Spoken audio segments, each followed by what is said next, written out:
Fala pessoal, tudo belezinha com vocês? Meu nome é Alberto Rodrigues e sejam todos bem-vindos e bem-vindas a mais um vídeo do nosso humilde canal, que é o canal Apicultura, o canal que valoriza a causa literária e defende a literatura. Hoje nós vamos estudar sobre a recapitulação da jornada.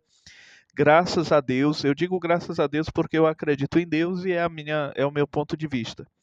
Graças a Deus nós já percorremos um grande trajeto e vamos dar continuidade aos nossos estudos, tá, pessoal?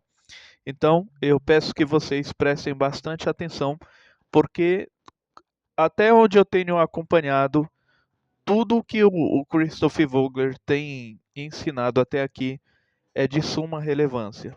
Então vamos continuar. Mas quando for no final do vídeo, eu vou deixar os meus contatos para quem quiser falar comigo, tá bom, pessoal? Então vamos lá.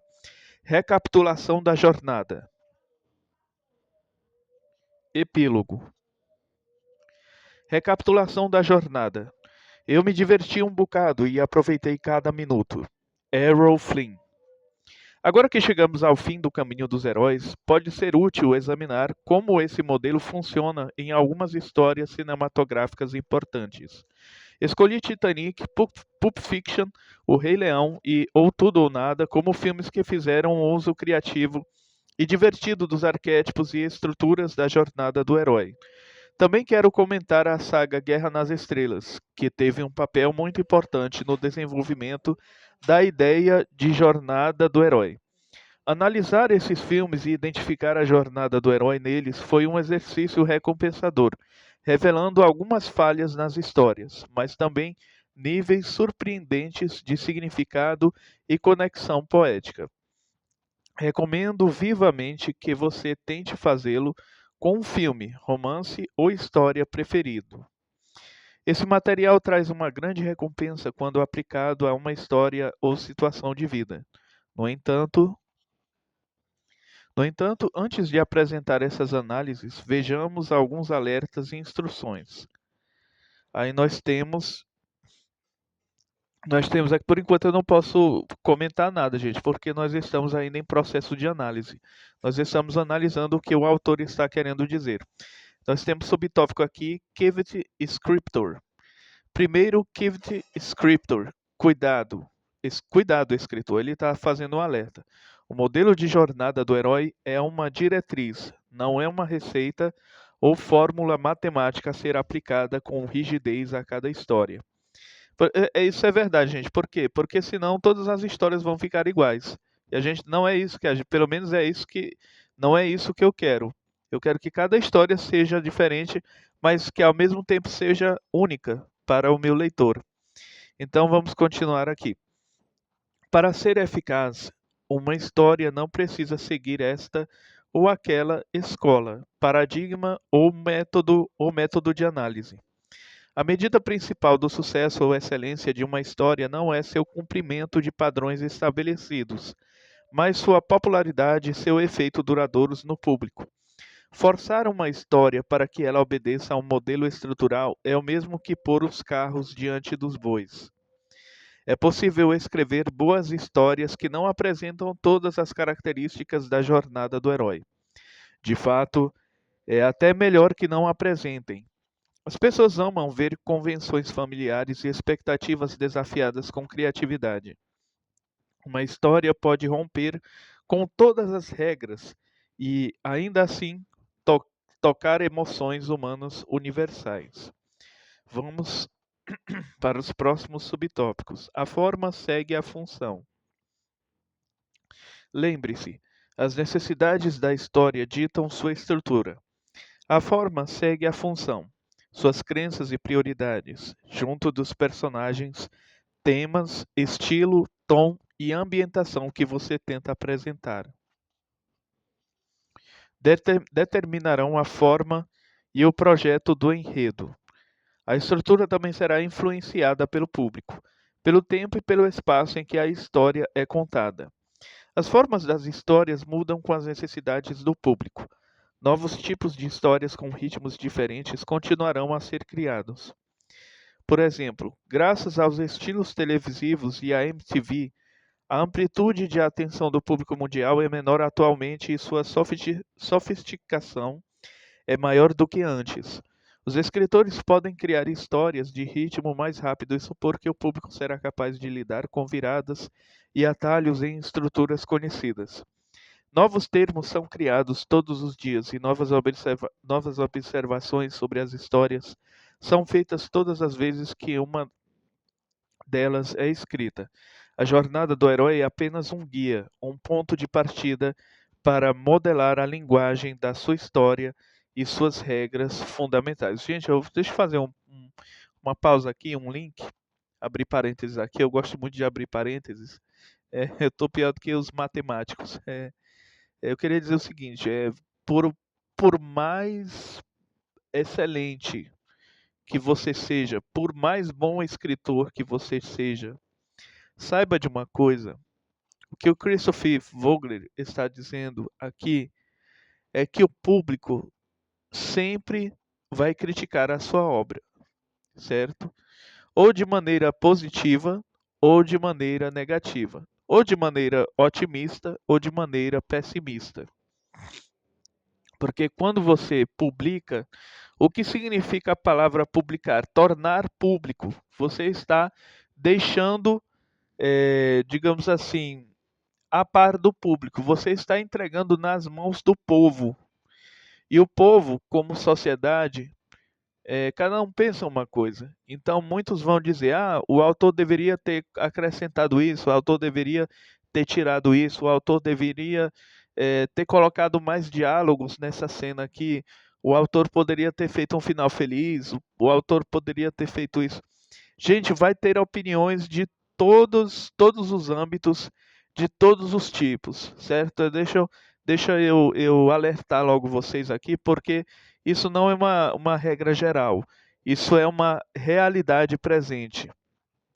Eu já escrevi obras, eu já escrevi meus livros e enviei para as pessoas e eu vi muitas críticas. E, por exemplo, eu enviei o primeiro volume da minha saga, O Nome do Mal, e um amigo meu que é muito amigo meu mesmo, que também é escritor, ele falou: nossa, a protagonista é muito chata, é muito enjoada. Eu prefiro o personagem fulano de tal. E eu não posso debater com ele. Por quê? Porque é a visão de mundo que ele tem a respeito do livro. É o gosto dele. Então, quem sou eu para querer me intrometer nos gostos literários de alguém, certo? E como foi dito na introdução aqui do livro, ler esse livro, não, o fato de você ler esse livro aqui, A Jornada do Escritor, que para mim é um dos livros mais excelentes que eu já li em matéria de orientação literária, isso não significa dizer precisamente que você vá se tornar um ótimo escritor, um best-seller, um baita escritor, não. Quer dizer que você absorveu muita coisa e que você já tem uma noção mínima do que vem a ser a escrita criativa, certo? Então, quando você publicar a sua obra, você dê a sua cara a tapa, não seja covarde, porque é isso que eu faço todos os dias. Eu compartilho as minhas obras e dou a minha cara a tapa. Digo para a pessoa que se quiser dizer que o meu livro não passa de uma porcaria, eu digo: olha, se você quiser pode dizer, eu não sou dono da verdade e nem tampouco eu não sou nenhum Shakespeare e também não sou nenhum Carlos Drummond de Andrade ou Machado de Assis. Eu ando longe desses, digamos assim, desses deuses da literatura, esses deuses literários. Então, eu acho que a primeira coisa que o autor, o escritor tem que fazer depois de revisar, de diagramar a sua obra, depois de concluir o seu livro, é dar a cara a tapa, é compartilhar com as pessoas e ter um feedback, mesmo que seja um feedback eh, negativo, um retorno, mas que seja. O importante é que haja opinião. Não importa se é uma opinião boa, uma opinião que vai desestruturar, acabar com o seu livro, com a sua obra. Isso aí é uma forma de você crescer e você saber que você não é o dono da verdade, que você nunca vai saber de tudo e que existe sempre um motivo novo, inédito para melhorar, certo? Então, dicas aí do professor Ubiratã. Vamos lá, pessoal. É, Próximo subtópico: escolha sua metáfora. O padrão da jornada do herói é apenas uma metáfora para o que acontece numa história ou na vida. Usei a caça, as aulas da faculdade e a relação sexual humana como metáforas para ajudar a explicar o padrão que vejo na história, mas elas estão longe de ser as únicas possibilidades. Trabalhe em uma metáfora diferente, ou várias delas, se isso ajudá-lo a entender melhor a arte narrativa. Por exemplo, pessoal, você tem uma metáfora trabalhada do começo ao fim em Soul, que é jogos mortais. A metáfora de que o ser humano sempre tem que fazer o necessário para sobreviver, certo? Você tem a metáfora da vida, certo? Então não é simplesmente entretenimento. Lembre-se, gente, eu preciso falar, eu quero que esse vídeo seja um dos melhores vídeos do nosso canal. Deixa eu dizer uma coisa aqui para vocês. Quando eu não tinha costume de assistir os filmes, eu achava que os filmes eram apenas uma distração, certo? É um passatempo. Mas quando eu comecei a presenciar, a comparecer às aulas do professor João Batista, que para mim é um excelente professor da Universidade de Tocantins, aqui, e ele me trouxe uma nova visão de mundo a respeito do mercado cinematográfico. E o que foi que eu aprendi? Eu aprendi que filme não é só distração, depende do filme. Tem filme que é só para distrair. Por exemplo, para mim esse novo filme aí da Barbie, eu considero um lixo. Para mim é lixo, é só entretenimento. Me desculpem aí os haters, os que são fãs assíduos da Barbie, mas o filme, eu tô falando não da personagem, eu tô falando do filme. Para mim o filme é zero à esquerda. Então tem filmes que é só para distrair você mesmo, sabe? Mas assim, sempre tem uma lição que você pode extrair, é pelo menos algo de bom que a gente considera no campo dos valores éticos e morais, certo? Sempre tem algo frutífero que você pode criar. Então, cada filme tem a sua mecânica, o seu modo de pensar. Como Matrix, por exemplo. É a metáfora da guerra. Matrix é a metáfora da guerra das máquinas, ok? A guerra do homem, da humanidade com as máquinas, ok? Então é basicamente isso. Cada filme tem a sua metáfora, conforme o Christopher Vogler tá falando aqui, ok? Então você precisa criar uma metáfora que eu não sou especialista em metáforas, mas você tem que criar uma metáfora que não tenha só estética, beleza, mas uma metáfora que tenha um sentido amplo e profundo, tem que ter profundidade, certo? Não é simplesmente você criar uma metáfora, a vida é como o sol, a vida é como um muro, a vida é como as pedras. Não, você criar uma metáfora dinâmica, uma metáfora que é, venha a acontecer a cada momento que esteja presente do começo ao fim na história. Vamos continuar aqui, pessoal. Talvez você ache útil comparar uma história a um jogo de beisebol. Há 9 tempos de ataque em vez de 12 estágios. E termos como o sétimo inning em vez de empunhar a espada.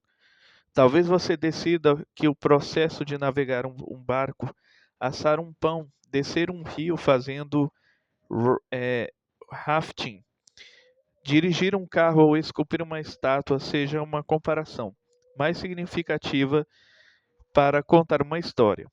Às vezes, uma combinação de metáforas é necessária para iluminar diferentes facetas da jornada humana.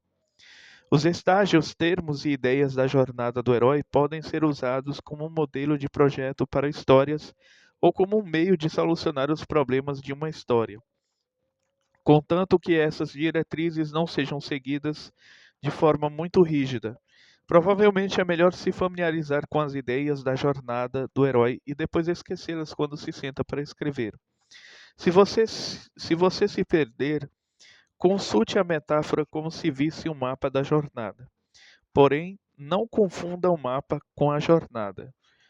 Você não dirige com um mapa grudado no para-brisas. Você o consulta antes de ligar o carro ou quando está desorientado. Gente, isso aí, a questão do mapa, ele está querendo dizer o seguinte: tenha um caderno de anotações. Os escritores antigos tinham a própria máquina de datilografar as folhas de papel e tinham também os cadernos, né, para fazerem suas anotações. Porque às vezes você vai criar uma cena, certo? Uma cena que tem, sei lá, muita ação, muito drama, muita comédia. E às vezes, para você planejar aquela cena, eh, você precisa arquitetar, você precisa planejar, montar todo um mapa para você concluir aquela cena. É claro, Biratan, eu faço isso escrevendo, tudo bem. Mas existem cenas, diga-se de passagem, que você precisa planejar direitinho. Por isso que aí nos celulares e nos computadores já vem um aplicativo, um programa padrão chamado bloco de notas. O bloco de notas é justamente para isso. É para você anotar as informações a respeito dos seus personagens, da sua história, do ambiente da cena presente em que eles estão, certo? Porque a gente não pode simplesmente eh, colocar isso. Você pode até colocar isso para inovar, para fazer uma coisa diferente no seu livro, mas você misturar essas informações, esses elementos com a narrativa, não existe isso, gente. Não existe, certo? Você pode colocar um bloco de notas no seu livro, falando como você planejou cada cena, cada história, certo? É como making of, certo? É como making of. Fala sobre como fizeram a produção de tal filme. O making of serve para isso. E aí, desculpa pessoal, porque eu tô com a garganta aqui um pouco. E aí eu acredito, na minha humilde opinião, eu acredito que todo escritor precisa de um bloco de notas. Todo escritor, certo? Então eu considero isso importante para você não ficar simplesmente desnorteado, tá certo? Deixa eu ver aqui. A felicidade de uma jornada não é ler ou seguir um mapa, mas explorar os locais desconhecidos e perder-se do mapa de vez em quando. Apenas se perdendo criativamente, além das fronteiras da tradição, que novas descobertas poderão ser feitas. Próximo subtópico: modelo de projeto. Talvez você queira experimentar a jornada do herói como um esboço para criar uma nova história ou consertar alguma em andamento. Na Disney Animation, usávamos o modelo da jornada do herói para restringir as tramas, apontar os problemas e projetar estruturas. Centenas de escritores me disseram que planejaram suas peças, romances ou episódios de sitcom usando a jornada do herói e a orientação da mitologia. Algumas pessoas começaram a estruturar um filme ou romance ao escrever os 12 estágios da jornada em 12 cartões de fichamento. Se você já souber algumas das principais cenas e pontos de virada, escreva-as onde achar que se encaixam nos 12 estágios. Dessa maneira, você começará a mapear sua história ao preencher as lacunas do conhecimento dos personagens e o que acontecerá com eles. Use as ideias da jornada do herói para questionar seus personagens. O que os mundos comum e especial representam para essas pessoas? Qual é o chamado à aventura do meu herói? Como é o medo expressado na recusa? Ela é superada no encontro com o mentor? Qual é o primeiro limiar que meu herói precisa cruzar? E assim por diante. Logo as lacunas se preencherão e você poderá avançar no mapeamento da jornada do herói para todos os personagens e tramas secundárias até o projeto completo ter sido trabalhado. Talvez você ache que uma cena se encaixará com a função de um dos estágios, mas parece ser um momento errado, segundo o modelo da jornada do herói. Em sua história, pode ser necessário um mentor para apresentar uma chamada e a recusa no segundo ato ou no terceiro, em vez de no primeiro ato, como a jornada do herói indica. Não se preocupe com isso. Ponha a cena onde quer que pareça correta para você. O modelo mostra apenas o lugar mais provável para um evento ocorrer. Qualquer elemento na jornada do herói pode aparecer em qualquer momento da história. Dança com Lobos começa com a aprovação ou ressurreição do herói que estamos acostumados a ver no ponto intermediário ou no fim de uma jornada do herói. E, ainda assim, a história funciona. Todas as histórias são compostas de elementos da jornada do herói, mas as unidades podem ser arranjadas em quase qualquer ordem para atender às necessidades de sua história. Por isso, você usará cartões de fichamento em vez de escrever os estágios numa única folha de papel. Você poderá mover os cartões para situar cenas conforme necessário e poderá adicionar mais cartões caso um movimento como o chamado ou a recusa tiver de ser repetido várias vezes, como foi o caso de Titanic. Talvez você ache que, ao visualizar sua história, pensará em algumas cenas que não parecem se encaixar em nenhum estágio específico da jornada. Talvez você invente uma terminologia ou metáforas próprias para cobrir essa categoria de cenas, bem como para personalizar a terminologia da jornada do herói e adequá-la à sua imagem do universo. Próximo subtópico: demonstração da ideia. Agora, vamos analisar 4 filmes muito diferentes para demonstrar como os temas da jornada do herói continuam sendo recriados com novas combinações de antigos padrões. Aí, primeiro exemplo: Afogando-se no Amor. Análise da jornada do herói em Titanic, de James Cameron. Quando o grande transatlântico Titanic, em sua viagem inaugural de Liverpool a Nova York, bateu contra um iceberg e afundou na noite de 14 de abril de 1912, uma história de impacto emocional extraordinário começou a se formar. Reportagens aturdidas pipocaram ao redor do mundo, contando as mais de 1.500 pessoas perdidas, mais da metade das almas a bordo do supostamente inafundável transatlântico de luxo. Em seguida, vieram as histórias individuais de covardia e coragem, egoísmo arrogante e abnegação nobre. As tramas foram reunidas em um grande épico que, com seus elementos poderosos de terror, tragédia e morte, foi recontado por sucessivas gerações na forma de livros, artigos, documentários, longas-metragens, peças e até mesmo um musical ou dois.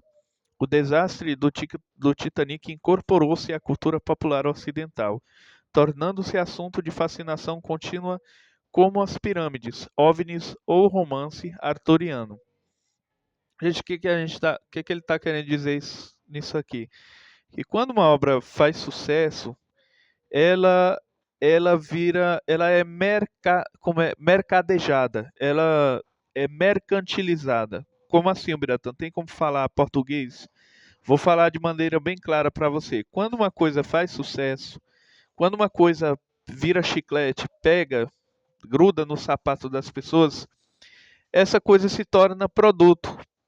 Veja aí os desenhos clássicos que viraram mochila de escola, certo? Viraram sapato para sapato, tênis, é, chinelo, meia, toalha, xícara, escova de dentes e por aí vai, certo? Porque quando uma história gruda mesmo, uma história fica popular, bastante popular, principalmente questão mundialmente conhecida, essa história é bem provável que peguem essa história e façam documentários, entrevistas, longas-metragens, continuações, certo?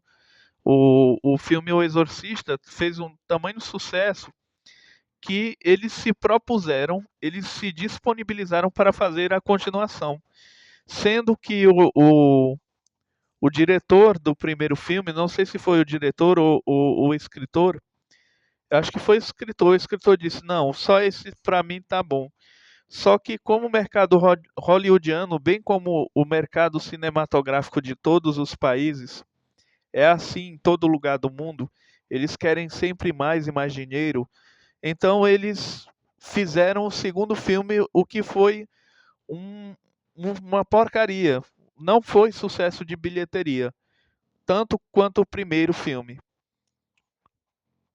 Então, para você ter uma ideia, tem certas coisas que só o primeiro já basta. Tá entendendo? Isso aí vai ficar por decisão do escritor. Você pode escrever uma continuação, saiba disso. Você tem liberdade para escrever quantas continuações você quiser. Se você quiser escrever uma saga de 20 volumes, você vai em frente. Agora tenha cuidado com o que você está fazendo, porque a questão da qualidade pode cair muito, pode cair a qualidade, certo? E é necessário ter cuidado com essas coisas. Eu, por exemplo, eu escrevi o livro Simone na Terra dos Girassóis. Eu estou pensando, comecei a escrever o primeiro capítulo do volume 2, mas eu não sei se vai ser tão sucesso quanto o primeiro. Apesar de que o primeiro não fez sucesso, ele apenas foi lido por algumas pessoas. Mas, assim, na minha humilde opinião, ficou uma obra muito bem escrita.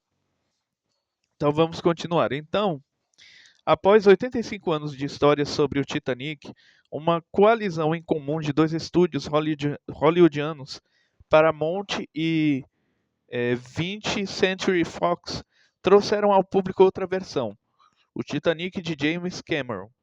Ele não apenas superou todos os outros filmes relacionados ao Titanic em valores de produção e opulência, como também foi o filme mais caro jamais feito até então, custando mais de 200 milhões de dólares para ser produzido e muitos milhões mais em publicidade e distribuição. Saiba disso também, pessoal. Eles gastam dinheiro não é somente com a produção cinematográfica, não. Tem a publicidade também, entendeu? Porque se não tiver publicidade, não faz sucesso. Entendeu? Então tem que ter a publicidade também. E aí vem a imprensa, as folhas de jornal, as revistas, a mídia. Quando eu falo a mídia, é televisão, rádio e por aí vai, certo? Tudo isso trabalha com publicidade. A mídia trabalha com publicidade, a imprensa trabalha com publicidade e por aí vai. É, a visão do diretor e roteirista James Cameron, exigindo os recursos financeiros combinados de dois estúdios, era tão colossal que muitos observadores previram o mesmo destino do navio para o filme. Ficou engraçado isso aqui. Esse novo filme, esse novo filme certamente afundaria, talvez levando os estúdios e seus principais executivos com ele. Não importava sua popularidade, não importava quanto os efeitos especiais fossem fantasticamente bem executados. Era bem improvável que uma produção com tal vulto arrogante conseguisse recuperar seus custos. No fim das contas, disseram os críticos especializados na análise de filmes antes da produção, havia muitos pontos contra ele. Primeiro, Todo mundo sabe como a história termina. Eles dançam, batem no iceberg e morrem. Faltaria o elemento vital de surpresa, não saber o que vem em seguida. Segundo, era um filme de época que tinha como cenário o período obscuro anterior à Primeira Guerra Mundial. E todos sabem que filmes da época são caros e não raro impopulares, porque não são relevantes, entre aspas, para o público moderno. Terceiro, a estrutura do roteiro era considerada tão falha quanto o projeto do Titanic, forçando o público a suportar 1 hora e meia de melodrama, o tempo de um filme normal, antes de o iceberg surgir e a ação começar.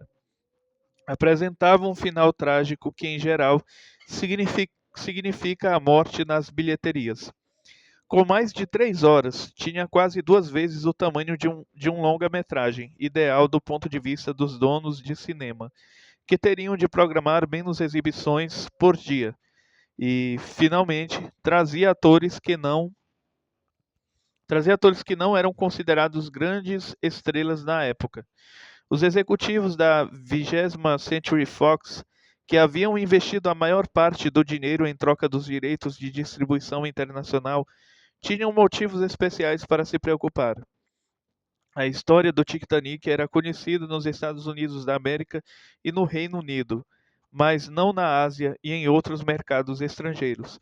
O público internacional vital seria atraído por um drama de época sobre um acidente de navio ocorrido tanto tempo atrás? Ah, é uma pergunta. O público internacional vital seria atraído por um drama de época sobre um acidente de navio ocorrido tanto tempo atrás? Bem, ele foi atraído em números sem precedentes e repetidamente. Para surpresa de todos, inclusive dos cineastas, o público ao redor do mundo abraçou o Titanic numa escala tão gigantesca quanto o próprio navio. Seus custos fabulosos foram recuperados em 2 meses, garantindo que a Fox e a Paramount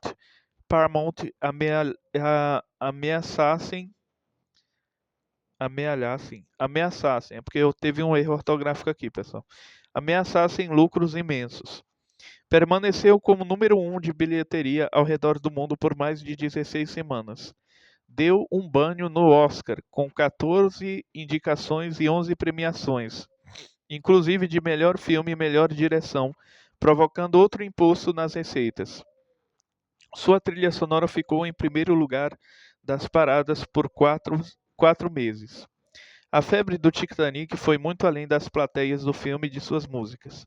Vivemos numa sociedade coletora em que o desejo ancestral de manter pequenos pedaços da história pode ser nutrido em uma escala fantástica, com a mesma motivação que fazia o povo do Neolítico esculpir modelos em osso de sua deusa ou totem animal preferido.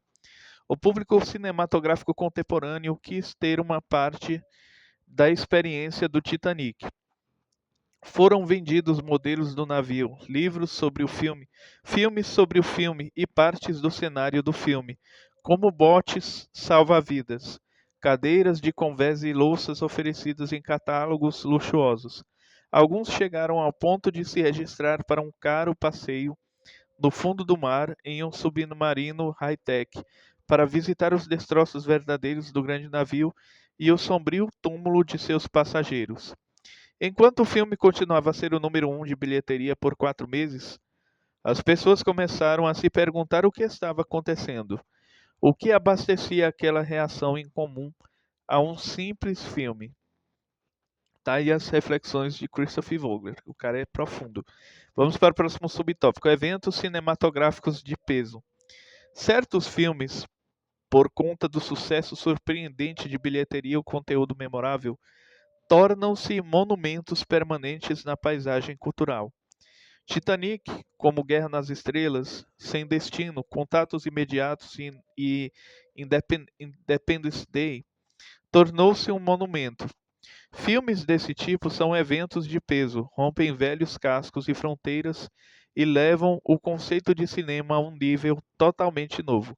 Esses filmes Esses filmes de peso capturam algo que ressoam em muitas pessoas. Precisam expressar uma emoção quase universal ou satisfazer um desejo amplamente compartilhado. A qual desejo universal Titanic atendia? Pô, eu creio que era um romance, a questão do amor entre um homem e uma mulher. Ou então o instinto de sobrevivência, né? Já que a maioria morre. Então, vamos lá. Naturalmente, fico tentado a pensar que o filme fez sucesso porque satisfaz o desejo universal por sentido.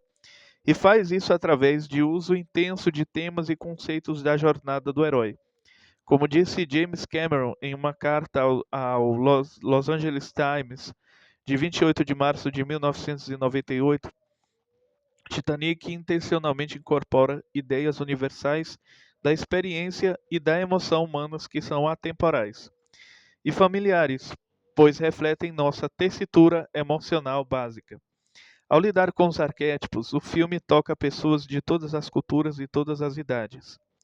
Esses padrões arquetípicos transformam um evento caótico como o afundamento de um transatlântico num projeto coerente que levanta questões e apresenta opiniões sobre como a vida deveria ser vivida. Como uma história de escala épica, Titanic se dá ao luxo de ter um ritmo de narrativa vagaroso, usando o tempo necessário para configurar um mecanismo de enquadramento elaborado que tem em si uma estrutura de jornada do herói completa. Em seu enredo, paralelo à história central dos passageiros do Titanic, ao menos duas jornadas do herói se desenvolvem. Uma uma sobre o aventureiro cientista buscando um tesouro real e a outra de uma senhora que volta à cena de um grande desastre para reviver sua grande paixão. Uma possível terceira jornada do herói seria a do público, que viaja para dentro do mundo de Titanic para aprender as lições do navio morto. Como muitos filmes, Titanic é amparado por uma história externa que acontece nos dias de hoje e desempenha várias funções da história importantes.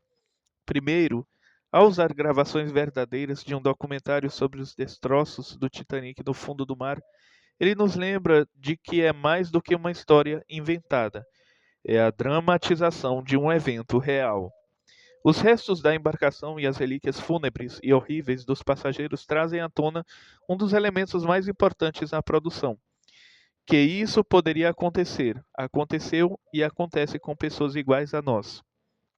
Segundo, ao apresentar a personagem da Senhora Rose, o dispositivo de amparo conecta a história de outro tempo com os nossos dias e nos recorda que o desastre do Titanic não é tão antigo assim, pois aconteceu dentro do período de uma vida humana. A Senhora Rose dramatiza o fato de que há muitas pessoas vivas hoje que se lembram do Titanic e poucas que realmente sobreviveram a ele. Terceiro, o enquadramento cria um mistério o enquadramento cria um mistério. Quem é essa idosa que alega ser uma sobrevivente do Titanic e o que aconteceu com a joia que o explorador está tão ávido para encontrar? Rose encontrou o amor e seu amante sobreviveu? Esses questionamentos são ganchos que prendem a atenção da plateia e criam suspense, embora saibamos o resultado final da história no navio. Titanic começa nos apresentando a um herói dessa mini-história, a figura bem contemporânea de Brock Lovett, o cientista, empresário, explorador que não consegue decidir como se mostrar ao público pela primeira vez. Seu mundo comum é o de um showman, tentando arrecadar dinheiro para suas caras aventuras científicas.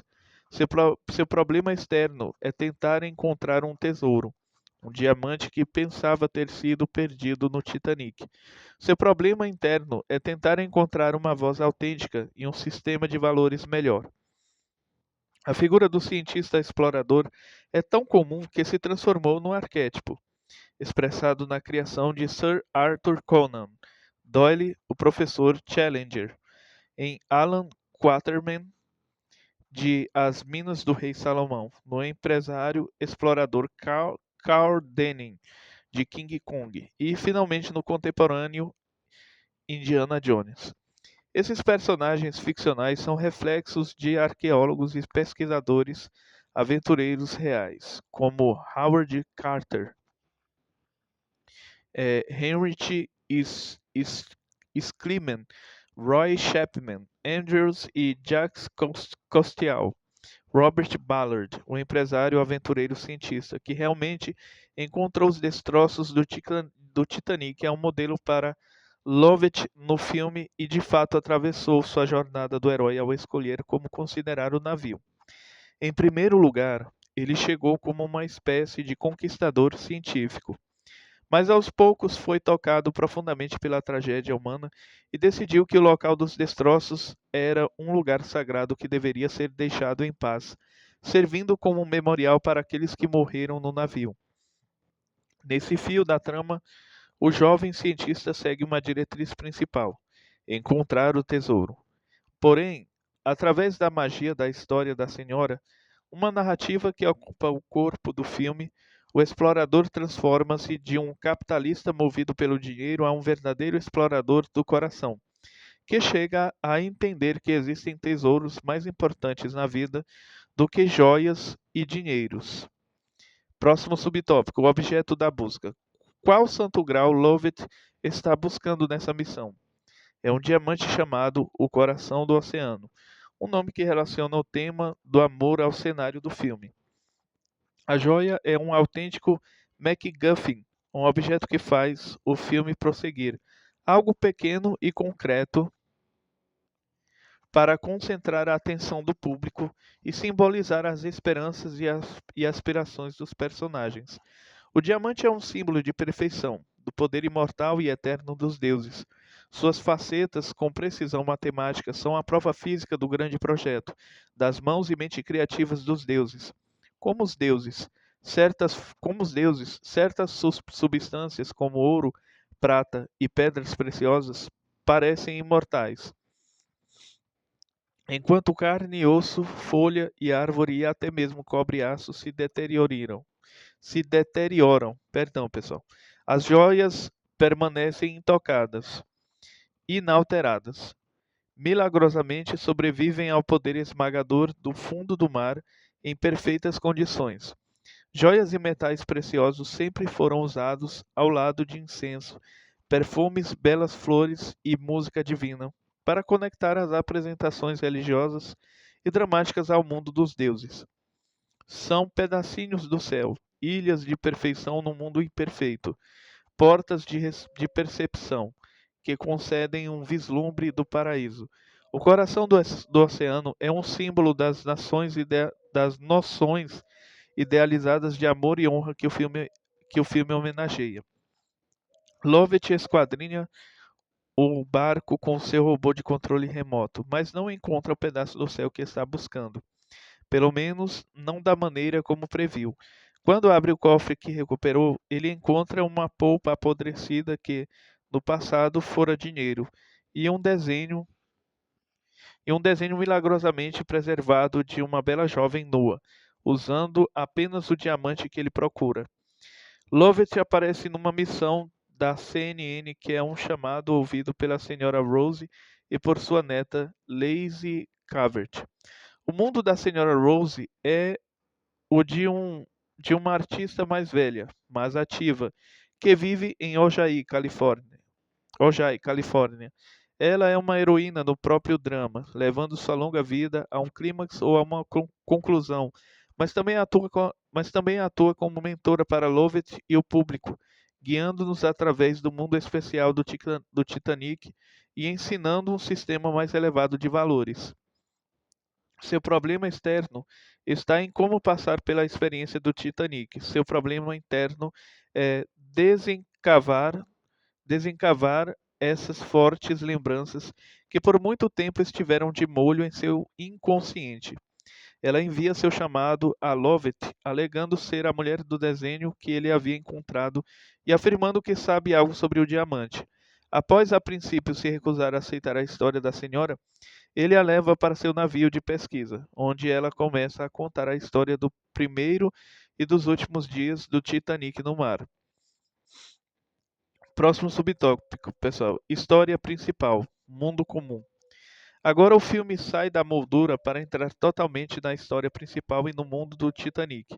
Vemos pela primeira vez a Vemos pela primeira vez a embarcação na sua glória recém-criada.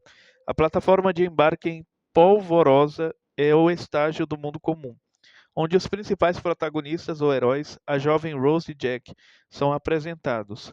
Rose faz uma entrada elaborada como um dos belos espécimes no séquito de Cal Hockley, seu noivo e a sombra ou vilão do filme.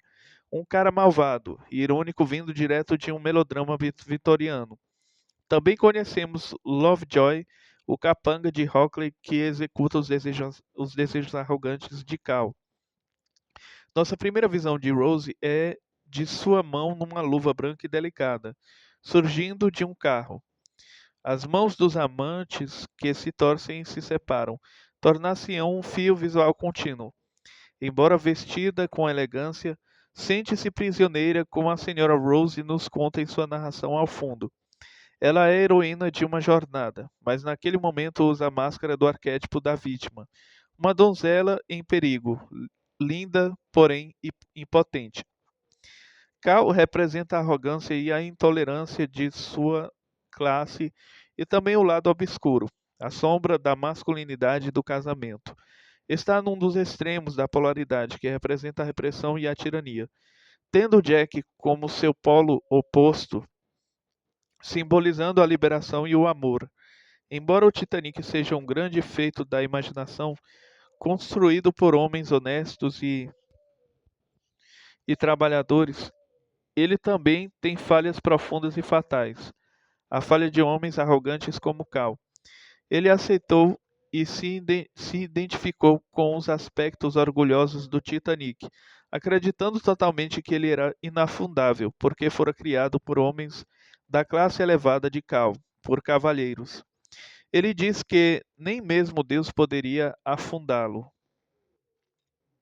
No mundo dos mitos, uma declaração dessas com certeza provocaria a ira dos deuses, que ouvem de forma cuidadosa e Punem com celeridade.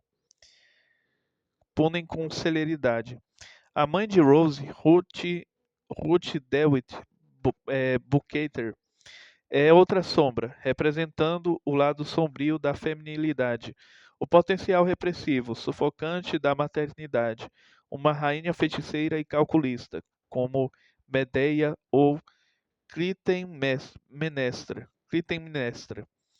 Rose recebeu um obscuro chamado à aventura, ao ser manipulada para se casar com um homem que não ama. Quando cruza o limiar da escada de Portaló com a mãe e Cal, acontece uma espécie de procissão real. Mas Rose a vivencia como uma marcha para a escravidão e enxerga o Titanic como um navio escravagista levando a cativa para a América. Ela não recusa o chamado totalmente, mas com certeza é uma heroína relutante.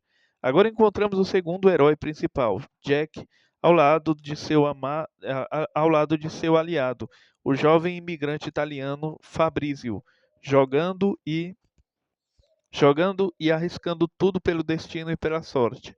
Um relógio avança, estabelecendo um tema de tempo que está se esgotando, o que salienta a brevidade e preciosidade da vida.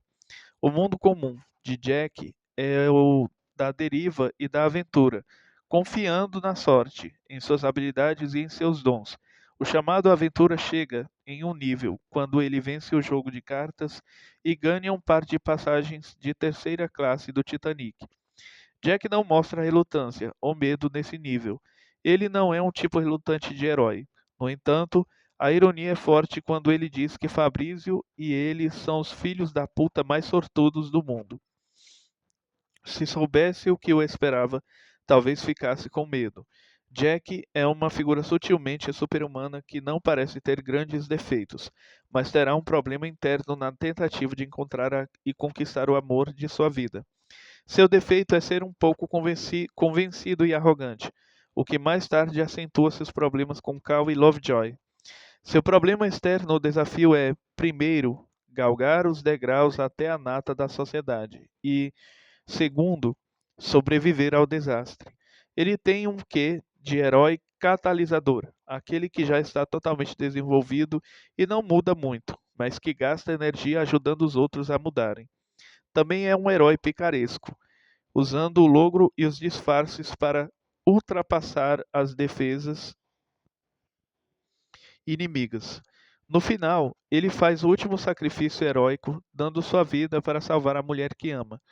Juntos, Jack e Rose formam um casal de opostos polarizados, masculino e feminino, pobre e rica, mas também se expressam as grandes forças antagônicas de fuga e restrição.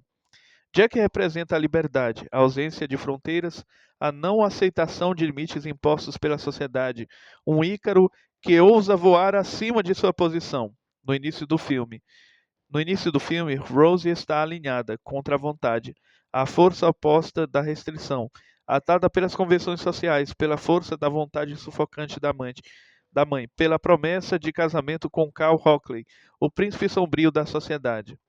Ela é uma Perséfone sendo arrastada para o mundo inferior. Cal é como Hades, o deus do mundo inferior que sequestra Perséfone, obcecado pelo dinheiro, ríspido e crítico. Hades era o deus da riqueza e um dos juízes oficiais dos mortos. O amante de Perséfone no mundo inferior era Adonis, um jovem de beleza fenomenal. Como Adonis, Jack vai até a prisão obscura de Rose e faz com que ela se lembre das alegrias da vida. O problema interno de Rose será romper com o mundo comum, realinhar-se com a liberdade e a capacidade de voar que Jack incorpora. Seu problema externo será a mera sobrevivência para que ela possa aplicar o que aprendeu numa vida longa e feliz. Titanic explora de modo elaborado a função do mentor, com vários personagens usando a máscara em diversos momentos. Além da senhora Rose, Molly Brown faz o papel de mentora, guiando Jack através do mundo especial da primeira classe e, como uma fada madrinha, lhe dá um traje adequado para que ele possa se passar por um cavalheiro. O Capitão Smith deveria ser um mentor para a viagem inteira, um líder e o rei daquele pequeno mundo. Porém, ele é um rei totalmente falho, arrogante e complacente, pois confia em excesso na viagem triunfal e final de sua carreira. Jack veste a máscara do mentor com Rose, ensinando-a como aproveitar a vida e ser livre. Ele satisfaz a fantasia de muitas jovens ao oferecer voluntariamente o presente do compromisso. Após um simples olhar, ele decide que não poderá abandoná-la, dizendo: Agora estou envolvido.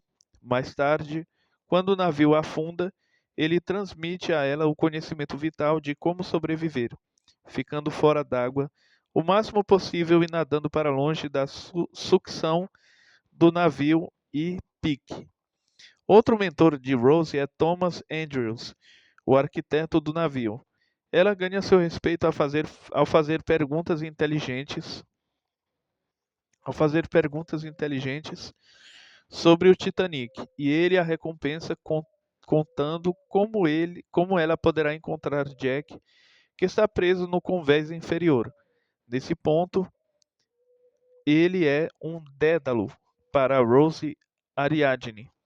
Dédalo fora o arquiteto do labirinto mortal e entrega seus segredos à jovem princesa Ariadne para que ela possa resgatar seu amor. Teseu, que se aventurou no labirinto para combater o monstro que representava o lado obscuro de sua família. A travessia do limiar em Titanic é celebrada com uma sequência elaborada que mostra o navio zarpando. O ápice desse momento ocorre quando Jack, que está com Fabrício na proa do navio, grita: I'm King of the World. Eu sou o rei do mundo. Jack e Rose têm outro limiar para atravessar, um entrando no mundo do outro e os dois entrando em um mundo especial de amor e perigo. Provas, aliados e inimigos representam os conflitos entre Jack e Rose e as forças de restrição. Jack e Rose conectam-se e tornam-se aliados quando ela tenta se matar saltando no mar. Ele a resgata e ganha um convite para jantar com Rose e Cal na primeira classe. Ele entra naquele mundo especial com a ajuda da mentora Molly Brown e é testado com severidade no jantar pelo sarcasmo de seus inimigos, Cal e a mãe de Rose. Ele passa nessas provas ao enfrentar as ironias apresentando suas convicções, uma expressão do tema do filme: A vida é um dom. Aprendam a aceitá-la como ela vem e fazer cada dia valer a pena. Ele conquista o maior respeito de Rose e garante embates futuros com Cal. A prova de Rose vem um pouco mais tarde, quando Jack, prometendo levá-la a uma festa de verdade, a apresenta ao mundo especial da terceira classe. Numa sequência de música animada e bebedeira, Rose é iniciada do universo de Dionísio, o deus da embriaguez, paixão e êxtase. É uma prova aos seus padrões de moça da sociedade. Ficará ela ofendida com a depravação mundana ruidosa? Ela passa no teste ao dançar, beber e fumar ainda mais do que os imigrantes.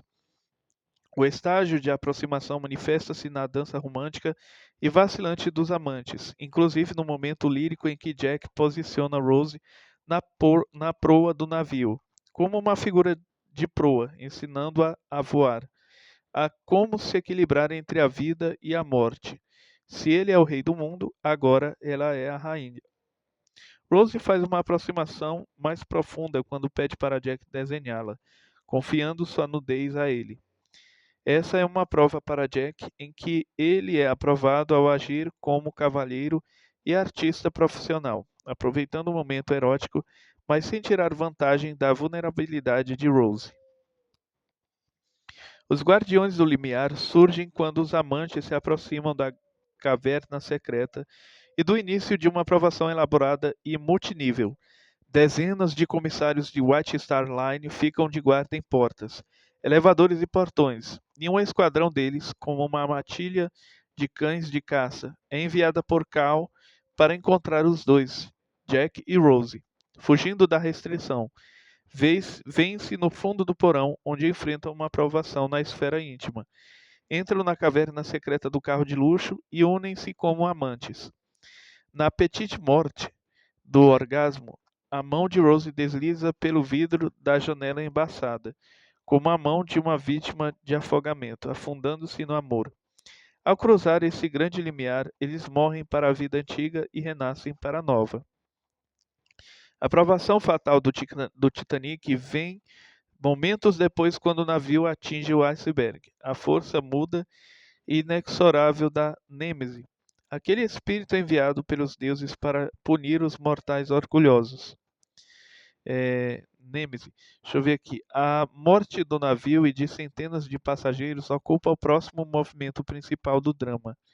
Jack e Rose colhem alguma recompensa da sua experiência de morte e renascimento. Estão ligados e se ajudam na luta pela sobrevivência, o que é testado quando Rose tem a chance de escapar em um bote salva-vidas, sentindo que Cal abandonará Jack para morrer. Rose volta para dentro do navio para compartilhar seu destino com Jack. O caminho de volta. Aqui é a batalha pela sobrevivência, que inclui uma perseguição clássica quando Cal, impaciente enquanto o navio não faz seu trabalho, tenta acelerar a morte de Jack e Rose com balas. Os outros personagens enfrentam testes de vida e morte, alguns escolhendo morrer com honra, outros optando por viver a todo custo e alguns, como Lovejoy, morrendo apesar dos esforços mais ignóbeis para sobreviver. O segundo ato termina. É porque quando dá 1 hora de leitura, pessoal, aí o aplicativo mostra automaticamente uma contagem regressiva. É porque ficar muito tempo diante da tela do celular prejudica os olhos. Mas enfim, vamos lá.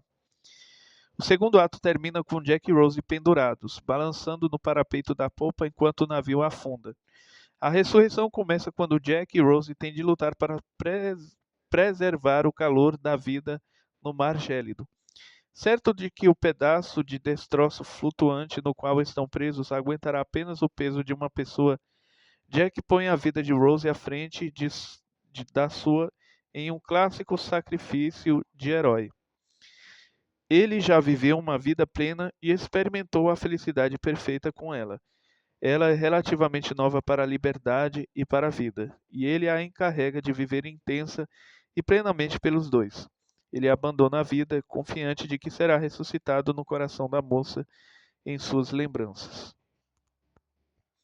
A própria Rose chega à beira da morte, mas é ressuscitada quando um barco salva-vidas procura sobreviventes no mar de, no mar de rostos mortos. Na prova final, sobre tudo o que aprendera com Jack, ela reúne forças para nadar e pegar um apito que está nos lábios de um oficial morto, chamando o resgate. Assim, a senhora Rose conclui a história, levando-nos de volta à moldura dos dias de hoje e inventariando os mortos do Titanic. O submarino robô deixa os destroços em paz e silêncio. No navio de pesquisa, Lovett joga fora o charuto que havia guardado para celebrar o momento em que encontrasse o diamante, um pequeno sacrifício de um antigo traço de personalidade. Admite a neta de Rose que passara 3 anos pensando no Titanic, mas nunca havia entendido sua mensagem. Ele havia sido transformado pela provação e suas recompensas são o insight e a simpatia da neta de Rose. Haveria nela um vislumbre de romance, uma chance de viver plenamente o amor impedido de Jack e Rose em outra geração. Ele não encontrou o tesouro físico que viera procurar, mas, como Jack, teria encontrado um tesouro maior no novo mundo da emoção. A senhora Rose vai até o parapeito do navio oceanográfico, ecoando sua cena do voo na proa com Jack. Ela até sobe no, ela até sobe no parapeito como fizera tanto tempo atrás. No momento final de suspense, não sabemos qual a intenção dela. Irá Rose se jogar ao mar e juntar-se por fim a Jack no oceano, como uma Julieta atrasada unindo-se a Romeu na morte? Em vez disso, ela puxa o diamante e, num vislumbre, vemos a jovem Rose encontrando-o no bolso, embaixo da Estátua da Liberdade, um elixir de recompensa pela sobrevivência. Com algumas lágrimas do último clímax dramático, a senhora Rose solta a joia na água, onde, como Jack no passado, espirala para dentro do mistério, o sacrifício final que simboliza que sua experiência e lembranças são mais importantes que qualquer posse física. Esse é o Elixir, a mensagem benfazeja, a mensagem benfazeja que o filme quer deixar com a plateia. A imagem dissolve-se para a senhora Rose adormecida, cercada por fotos de sua vida, longa e plena. Aqui, após a aprovação final, há uma recompensa final. O cumprimento das profecias de Jack. Rose se mostra uma aventureira, piloto, atriz, cavalga ao lado de um Pierre californiano e tem filhos, vivendo pelos dois, como parte do elixir que ela trouxera consigo.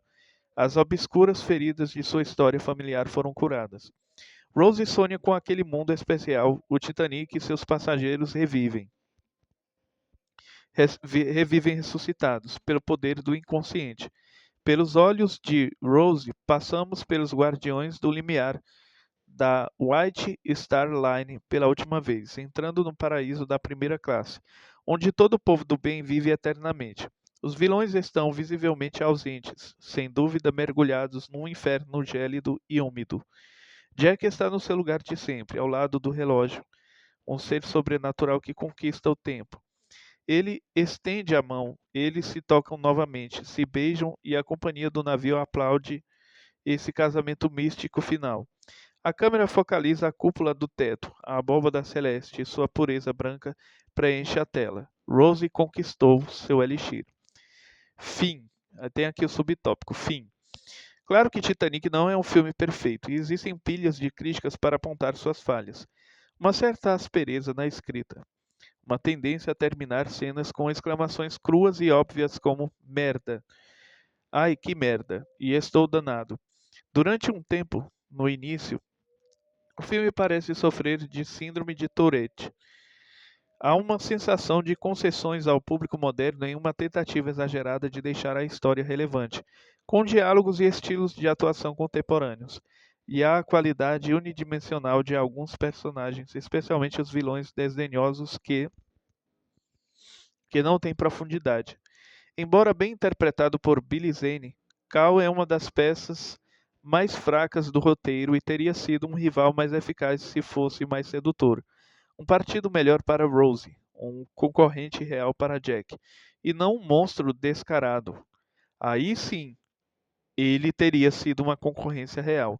Não uma partida unilateral entre o jovem mais atraente no universo e um canalha grosseiro e abusivo com um saco de dinheiro numa mão e uma pistola na outra. A cena da perseguição na qual Cal atira em Jack e Rose enquanto o Titanic afunda surpreende algumas pessoas por ser excessiva e absurdamente dramática, algo que tira a sintonia entre filme e espectador. Talvez desempenhe uma função na história. Cameron possivelmente tenha sentido a necessidade de seus heróis superarem mais uma rodada no ventre do Titanic e usou Cal para levá-los até lá. Mas outro artifício, como a necessidade de voltar para resgatar alguém, poderia ter o mesmo efeito. Talvez essa série de provações não seja necessária. O filme se beneficiaria de cortes, e essa sequência de tensão subaquática parece repetitiva após eles já terem atravessado tantas entradas. A sequência inteira parece ser estruturada para montar uma tomada de clímax, na qual Jack e Rose correm do paredão de água, uma imagem icônica de sua luta contra a força da morte. No entanto, essa tomada é uma das ilusões menos eficazes no filme, pois as expressões dos atores ficam fixadas de um jeito constrangedor no corpo dos coadjuvantes com alguma mágica eletrônica que não foi totalmente aperfeiçoada. A sequência toda poderia ser cortada ou reduzida sem perder a atenção. Porém, não estamos aqui para enterrar César, e sim para analisá-lo. Como Cameron conseguiu ser bem-sucedido? O que supera as falhas de seu projeto? Próximo subtópico: uma grande história. Primeiro, o destino do Titanic e de seus passageiros é uma grande história épica em si, e seu fascínio funciona desde o dia em que o navio afundou. Uma dramatização do desastre do Titanic, apenas recentemente desenterrada, foi produzida por uma empresa alemã semanas depois da tragédia. Foi apenas o primeiro dos muitos documentários e longas-metragens, sem falar dos muitos livros e artigos sobre o desastre. Como a história trágica de Conto de Fadas da Princesa Diana, os eventos no entorno do afundamento do Titanic encaixam-se nos padrões dramáticos que se harmonizam com imagens profundas e arquetípicas, compartilhadas e compreendidas por todos. O simbolismo de Titanic. Começando pelo nome arcaico e arquetípico, o Titanic é carregado de simbolismo e significado. O nome da embarcação é uma escolha que revela muito sobre a psicologia de seus construtores. No filme, Rose pergunta a Bruce Ismay, o empresário por trás do projeto Titanic, por que ele escolher esse nome. Ele responde que queria um nome que evocasse a imensa magnitude do navio, fazendo com que Rose comente com um toque freudiano a preocupação dos homens com o tamanho. No entanto, o filme não aborda as origens mitológicas da palavra titânico, certamente conhecida dos cavalheiros ingleses de formação clássica que escolheram o nome. Ela se refere aos imensos titãs, gigantes ancestrais e inimigos mortais dos deuses. Os titãs eram forças fundamentais do início dos tempos, ávidos, rudes e implacáveis. E os deuses tiveram que travar uma grande batalha para derrotá-los e aprisioná-los sob a terra antes que corrompessem e saqueassem tudo. Quando a imprensa da época chamou os primeiros passageiros da primeira classe, como Astor e Guggenheim, de titãs da indústria e do capital, estavam indicando mais do que o tamanho gigantesco de seus impérios. Poucos anos antes de o Titanic ser construído, Arqueólogos alemães desenterraram um templo helênico chamado Altar Pergamon, que trazia um relevo dramático à batalha entre os deuses e os gigantes, lembrando uma luta épica do passado com os antigos inimigos dos deuses, os titãs. Esse monumento é praticamente um storyboard em pedra do que seria um grande filme com efeitos especiais. Os construtores do Titanic, que provavelmente viram fotos desses relevos, escolheram identificar a si e a seus clientes não com os deuses, mas com seus inimigos, os titãs. Realmente desafiaram os deuses com essa escolha. Muitas pessoas sentiram, mesmo antes de o navio zarpar, que os construtores estavam provocando o destino ao dar esse nome grandioso à embarcação. Pior ainda era alegar que o navio seria inafundável, uma blasfêmia tola que desafiava a força do Deus onipotente. Certa aura supersticiosa cerca o Titanic, algo como a maldição da tumba do rei Tutankhamon, uma crença de que os construtores invocaram a ira de Deus por seu orgulho e arrogância. A história do Titanic ressoa um antigo conceito literário, a nau dos insensatos. Narradores criaram essa forma satírica inspirados no tempo da primeira viagem de Colombo ao Novo Mundo. Uma das primeiras expressões desse conceito foi o poema narrativo de Sebastian Brent, das Narrenschiff, impresso apenas 2 anos após a primeira travessia bem-sucedida do Atlântico por Colombo. O poema narra a história dos passageiros de Narragansett, a terra dos loucos, e é uma descrição mordaz das loucuras daqueles tempos. Foi traduzido em várias línguas e adaptado em livros e peças. A Nau dos Insensatos é uma alegoria, uma história em que todas as condições de vida e todos os níveis sociais são extremamente satirizados em um barco cheio de passageiros patéticos. Trata-se de um conto sardônico que descreve impiedosamente as falhas das pessoas e dos sistemas sociais do seu tempo. Titanic também embarca numa crítica social abrangente, retratando os ricos e poderosos como monstros idiotas e os pobres como vítimas nobres, mas impotentes. As exceções são Jack, que é pobre, mas não impotente, e Molly Brown, que é rica, mas não monstruosa. Ela é a nova rica norte-americana que veio do mesmo extrato social que Jack e representa o lado saudável da experiência imigrante americana. Tem ambição, está ascendendo na escala social, mas também tem bom coração, é igualitária, generosa e justa. Titanic é mais esperançoso, menos crítico que a nau dos insensatos, uma vez que sugere que alguns poucos possam transcender sua insensatez e vitimização para terem uma vida plena e expressiva. A ironia de A Nau dos Insensatos deriva do ponto de vista do conhecimento do público de que as brigas dos passageiros são insensatas e tolas, pois estão todos aprisionados e condenados. Titanic tem um pouco desse sentimento irônico quando Jack e Fabrizio ficam exultantes com sua boa sorte ao ganhar passagens para um navio que sabemos que afundará. A ironia faz parte de uma história sobre um navio que sabemos estar fadado à destruição. A ideia de A Nau dos Insensatos resume-se na antiga frase: estamos todos no mesmo barco. Ela mostra que, apesar de nossa atenção tola às diferenças superficiais de nascimento, riqueza e status, todos estamos aprisionados pelos elementos absolutos da vida, igualmente sujeitos perdão, pessoal, só um minutinho, peraí. As forças inevitáveis, como gravidade, destino, morte e impostos. Um navio isolado no mar em uma longa jornada torna-se um símbolo conveniente da condição humana, da passagem solitária da alma pela vida.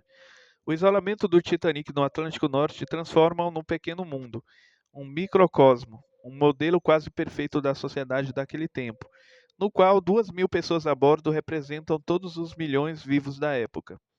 Como o próprio navio, a escala da história e é épica, maior que a vida, grande grande o bastante para contar a história de uma cultura inteira, nesse caso, de todo o mundo ocidental naquela época. Essa vasta história torna-se compreensível e dirigível ao selecionar a vida e a morte de alguns que representam as qualidades e polaridades presentes em algum grau em todos os membros da cultura.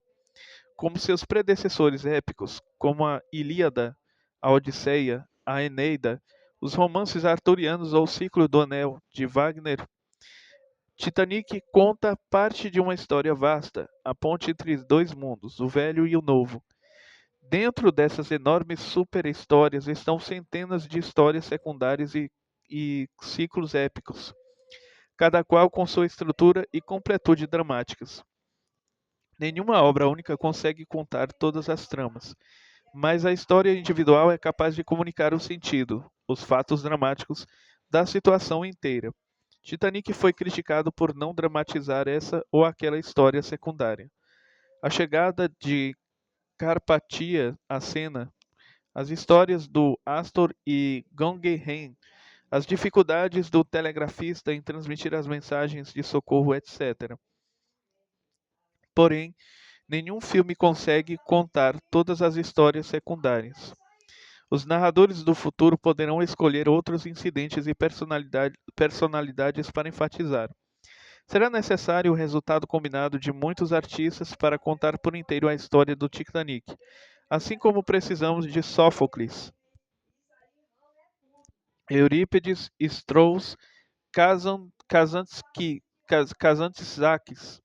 Hallmark Productions, Classic Comics e milhares de outros artistas para contar totalmente a história épica da Odisseia, tendo ela mesma apenas uma das dúzias de ciclos épicos na superhistória da Guerra de Troia. História sobre a rápida travessia do Atlântico. Titanic simboliza a preocupação do século XX com as viagens ágeis e a consciência global cada vez maior. Fala dos séculos de cultura europeia rumando para os Estados Unidos, das ondas de imigrantes que encheram o continente americano, atraídas pela promessa sedutora de liberdade. No filme, a Estátua da Liberdade é um símbolo recorrente do sonho de imigração, um farol que acena ao recém-chegado. O pobre Fabrício, já condenado, finge que consegue vê-la já em Cherbourg. A Estátua da Liberdade, um presente do povo francês ao povo norte-americano, é um exemplo colossal da prática ancestral de enviar estátuas de deuses e deusas de uma cidade fundadora às colônias para ligá-las por um fio psíquico, um laço religioso. A França e os Estados Unidos passaram por revoluções ao mesmo tempo e estão ligados por sua devoção à liberdade, um dos muitos elos culturais entre o velho e o novo mundo. O contexto do lançamento de Titanic deve ser levado em consideração na avaliação de seu sucesso. Foi lançado no momento em que ficávamos mais cientes de uma sociedade global e dos elos entre Europa e Estados Unidos. Choques como a Guerra do Golfo, a queda do Muro de Berlim e o fim do comunismo na Rússia uniram-se aos padrões climáticos mundiais em constante e imprevisível mudança para formar um tempo de incerteza, quando a nau da vida parece frágil. Estávamos a 2 anos do fim do século e com vontade de olhar para os primórdios. O palco ficou pronto para o novo filme sobre o Titanic quando foi descoberta, poucos anos antes. A localização dos destroços no fundo do mar. A descoberta do navio foi um grande triunfo da ciência e um momento psicológico poderoso. Por séculos, foi impossível encontrar navios perdidos nessa profundidade.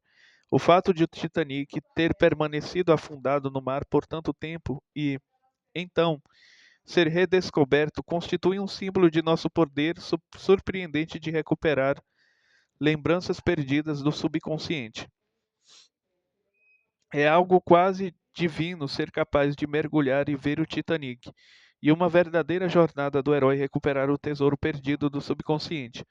A descoberta levou à fantasia de resgatar o Titanic, como descrito no romance de Clive Cussler, Raise the Titanic, mas logo a fantasia tornou-se uma possibilidade.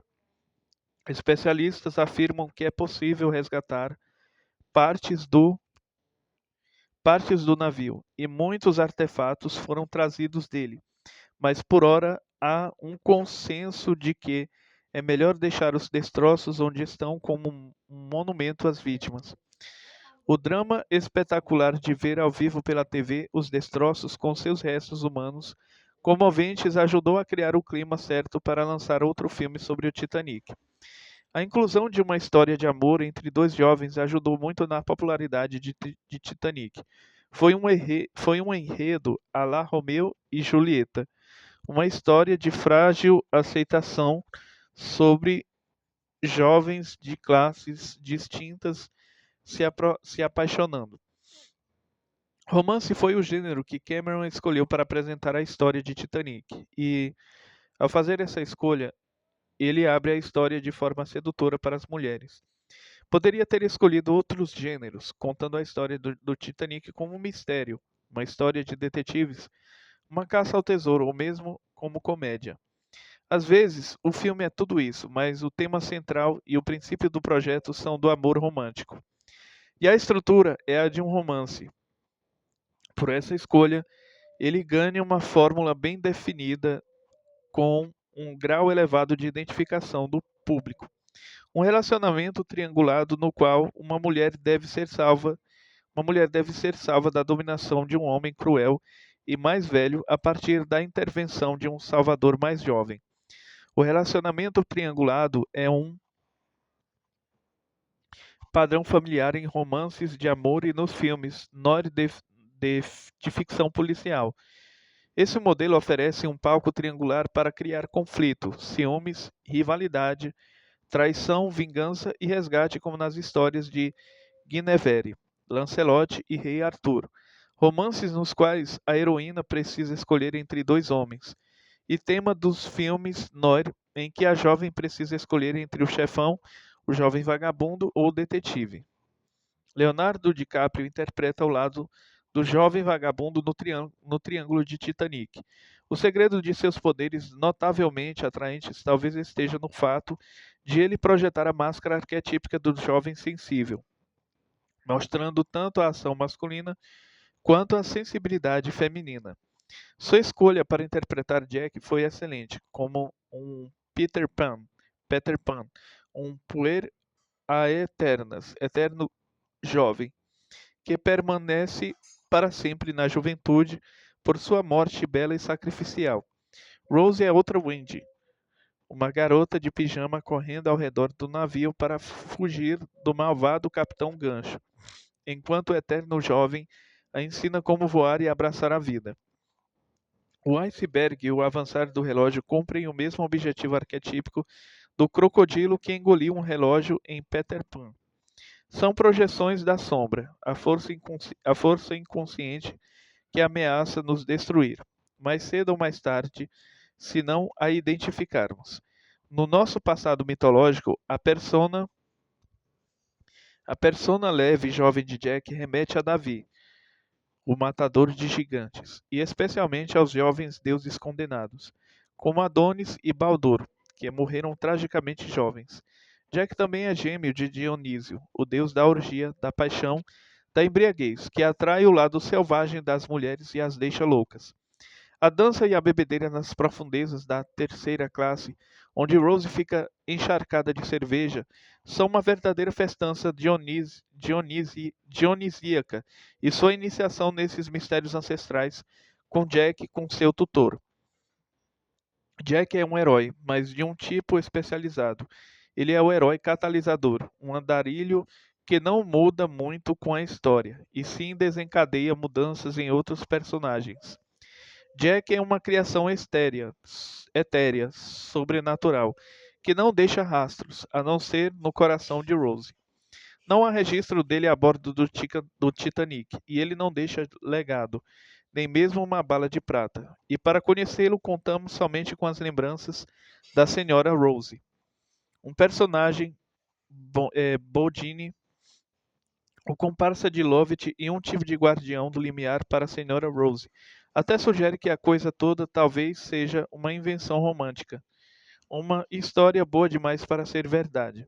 Como acontece com todos os viajantes que vão para o outro mundo, é preciso acreditar em Rose. A personagem da jovem Rose é uma manifestação do arquetípico da donzela em perigo. Assim, é irmã da Bela Adormecida e da Branca de Neve, princesas encontradas entre a vida e a morte e despertadas por um beijo. As 12 princesas dançarinas resgatadas do encantamento por um jovem que se faz invisível para segui-las até seu mundo. Psique é apaixonada pelo misterioso deus voador, Eros, o Cupido.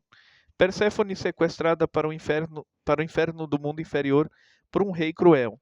Helena de Troia, tirada do marido brutal pelo jovem e sensual admirador. E Ariadne, resgatada de um casamento ruim por Dionísio, um deus apaixonado e artístico. As mulheres rejeitam o arquétipo da donzela em perigo, porque ele perpetua padrões de dominação e submissão e pode incentivar uma atitude passiva, vitimizada. No entanto, esse é um arquétipo que provoca com facilidade identificação e empatia, uma vez que representa o sentimento de qualquer um que já tenha se sentido impotente, preso e encurralado. A mulher em perigo é um elemento básico dos enredos de cinema e TV porque cria identificação e simpatias instantâneos e aumenta o envolvimento emocional do público. Em Titanic, o público consegue sentir pena de Rose por sua prisão e deliciar-se ao vê-la liberta e ativa quando ela rasga a quando ela rasga a máscara de donzela em perigo e cresce no papel de heroína. Talvez haja outro fator de atração especial no filme para as mulheres. Titanic é um filme de efeitos especiais que não se encaixa nos gêneros de ficção científica, guerra ou aventuras masculinas. Ele oferece um espetáculo que não exclui ou ignora os interesses das mulheres e conta com uma escala humanizada de melodrama emocional que lida com questões de amor e fidelidade. Tanto para homens quanto para mulheres, Titanic cumpre outro acordo com o público, oferecendo uma oportunidade sem precedentes de comparação. O filme traz exemplos de comportamento humano em um conjunto de circunstâncias perigosas e extremas frente às quais os espectadores podem se avaliar. As pessoas se divertem especulando na segurança de seus assentos sobre como agiriam numa situação semelhante. Como eu teria lidado com o desafio do Titanic? Enfrentaria a morte com honra e coragem ou entraria em pânico e agiria com frenesi egoísta? Lutaria pela vida ou sacrificaria meu lugar no bote salva-vidas para que mulheres e crianças fossem primeiro? O filme causa a fascinação de um acidente de trem ou uma batida em rodovia. É natural observar e comparar quando vemos um desastre, mensurar nossa sorte frente à das vítimas. Assistimos com a comparação, mas também com alívio, de não estar dentro do sofrimento. Buscamos lições e chegamos a conclusões sobre destino e honra a partir do que vemos. As pessoas descrevem certos filmes como espetaculares, mas esquecem que essa palavra vem dos espetáculos romanos da antiguidade, que eram dramas rituais, combates, corridas, jogos e competições realizados em arenas e anfiteatros em todo o império.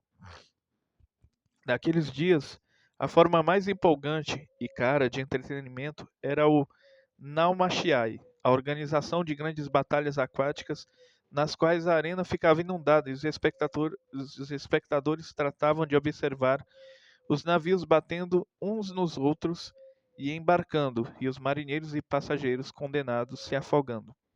Titanic é um espetáculo nessa tradição. Certamente, vidas foram sacrificadas no esforço de apresentá-lo, e o próprio filme apresenta um banquete da morte, a morte de 1.500 pessoas sendo representada para nosso entretenimento e edificação. Há ainda algo irresistível sobre o espetáculo da morte em uma escala tão gigantesca. como os combates de gladiadores e os sacrifícios rituais da antiguidade. Uma quantidade imensa de força vital está sendo liberada de uma vez, e, de forma quase mórbida, gostamos disso. Quando vemos Quando vemos pessoas arremessadas de uma altura imensa para se espatifar contra enormes máquinas, nossos olhos se arregalam, como se estivéssemos fascinados com a visão da morte. Examinamos o mar de rostos congelados à procura de indícios de como essas pessoas morreram e imaginamos como será quando chegar a nossa hora. Titanic apresenta medos que têm alto grau de identificação para com a plateia. O medo universal de altura, medo de ficar preso, medo de se afogar no mar sem fundo, medo do fogo e de explosões, medo da solidão e do isolamento. O filme oferece um horror imaginável. Poderia acontecer com qualquer um, como ele apresenta um espectro completo da sociedade da época. Qualquer espectador pode se imaginar ali, como um membro abastado da classe dominante. Trabalhador, imigrante, sonhador, amante. E podemos apreciar a verdade de que certas forças inexoráveis, natureza, morte, a física, o destino, os acidentes, afetam a todos, em todo o espectro, sem exceção. Por um tempo, a história humana é reduzida a um arquétipo, a vítima. Titanic tem um projeto coerente porque, em parte, observa as unidades de tempo, lugar e tema. O confinamento da história central, no momento em que o Titanic zarpa para a morte, concentra a energia dramática. Essa concentração intensifica-se na segunda metade do filme, que traz os eventos tempestuosos em tempo real, momento a momento. Confinar a ação em um lugar, o mundo do navio solitário no mar, transformam no microcosmo da vida. É uma ilha de vida em um mar de morte, como a ilha da Terra pairando no oceano do espaço. E as ideias e os argumentos do Titanic são tramados em um enredo coerente ao se concentrar num tema único, de que o amor nos liberta e transcende a morte. Eu vou até o final, viu, gente? Acho que esse vídeo vai ser o vídeo mais longo do canal, mas eu vou até o final. Eu não estou fazendo comentários, gente, porque senão o vídeo vai ficar sobremaneira extenso, vai ficar muito grande, tá bom? Vamos continuar. Cameron abre os braços e chama o público para identificar-se com sua história. Há espaço suficiente no navio para todos nós. Podemos todos nos ver nos detalhes, como o turco que, enquanto o barco afunda, tenta desesperadamente ler uma placa no corredor com um dicionário turco-inglês. Todos somos estrangeiros em algum lugar. Todos estamos no mesmo barco. O elenco do filme é formado para atrair uma ampla série de faixas etárias. Os jovens terão a história de amor da juventude contada. Os velhos serão convidados a se identificar com a senhora Rose, que ainda está vívida e ativa. E a geração do Baby Boom é representada pelo explorador cientista e pela neta de Rose.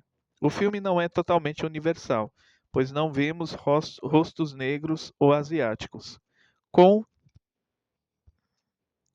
certeza, a experiência escrava é mencionada como uma metáfora do cativeiro emocional de Rose, embora aqui seja onde a metáfora se rompe. A vida, a vida mimada de Rose não tem semelhança alguma com o tráfico de escravos negros no ventre do navio Amistad.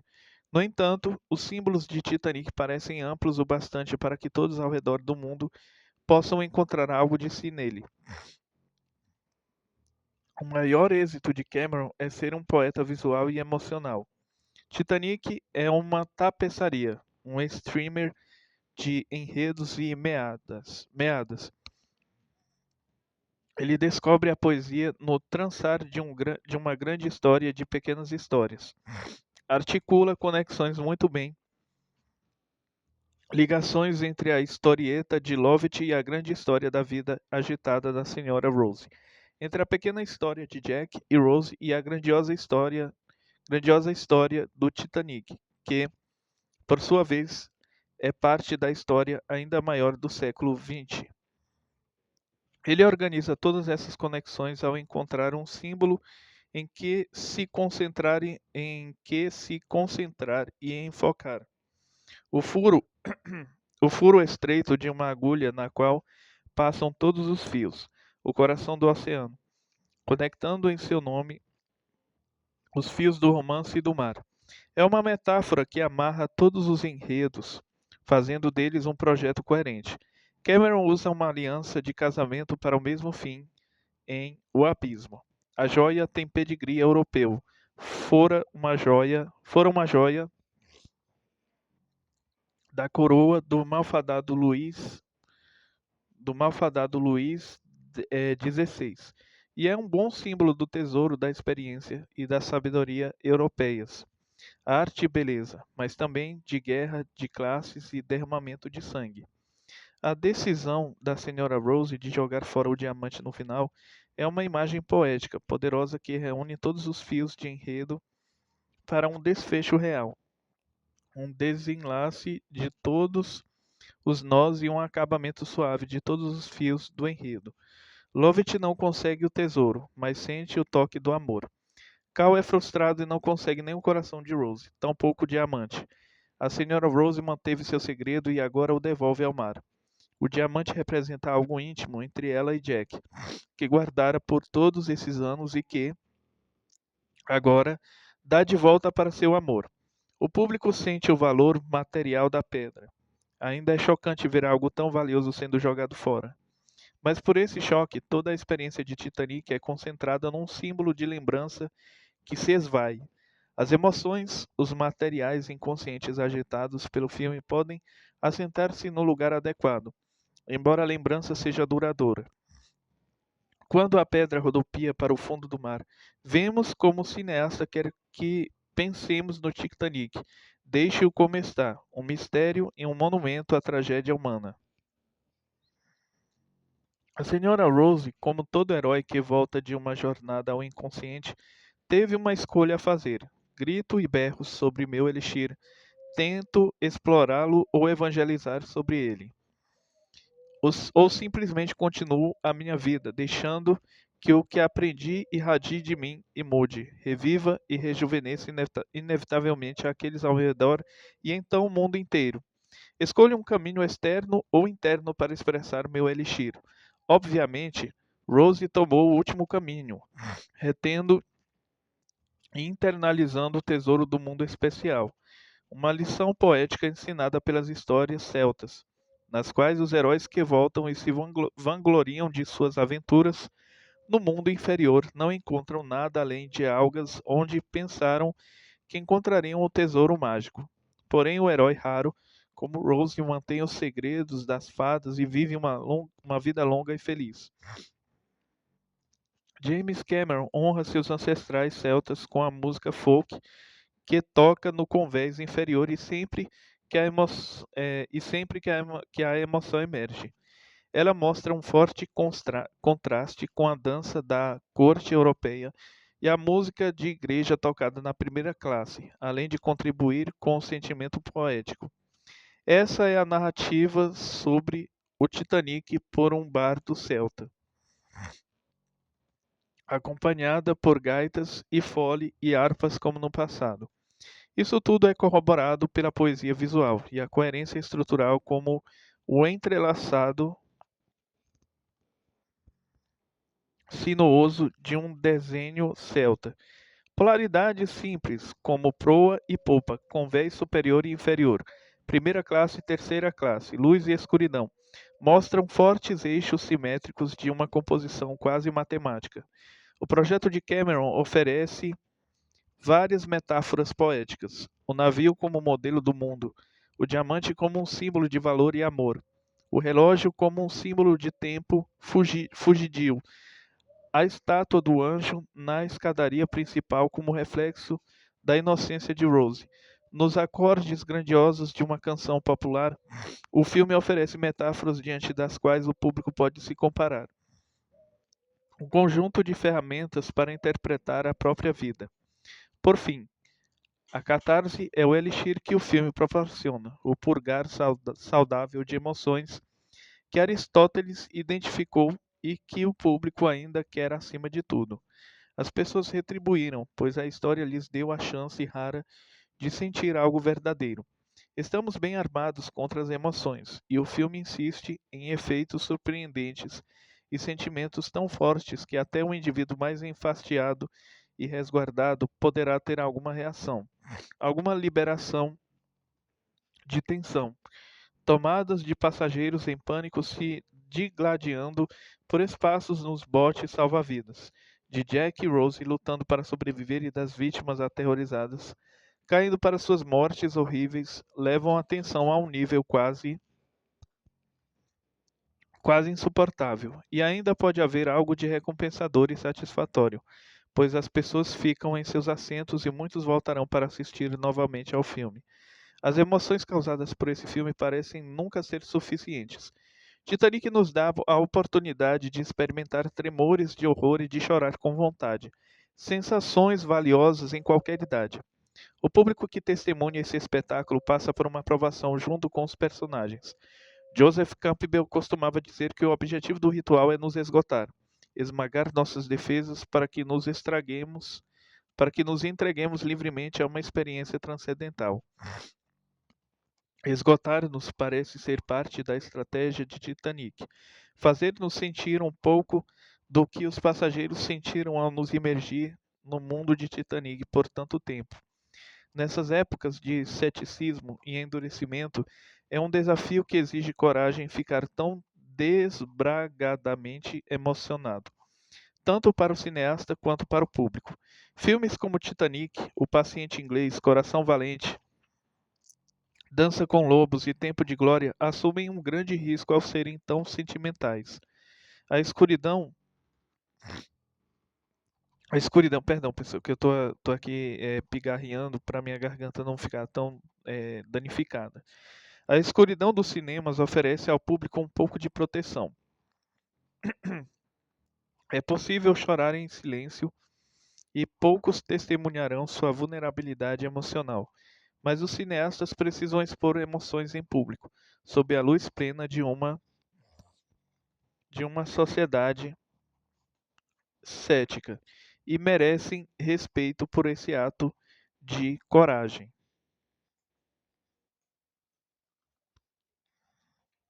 Pessoal, nós vamos parar por aqui, porque eu já estou com a garganta um pouco danificada, aí nós vamos parar por aqui, tá, pessoal? Mas no próximo, no próximo vídeo, nós vamos dar continuidade à nossa leitura, tá, pessoal? Porque eu não posso forçar, ninguém pode forçar demais a garganta e eu estou no meu limite. Pois vamos parar por aqui. Muito obrigado desde já pela sua doce querida companhia e até a próxima, viu, pessoal? Muito obrigado.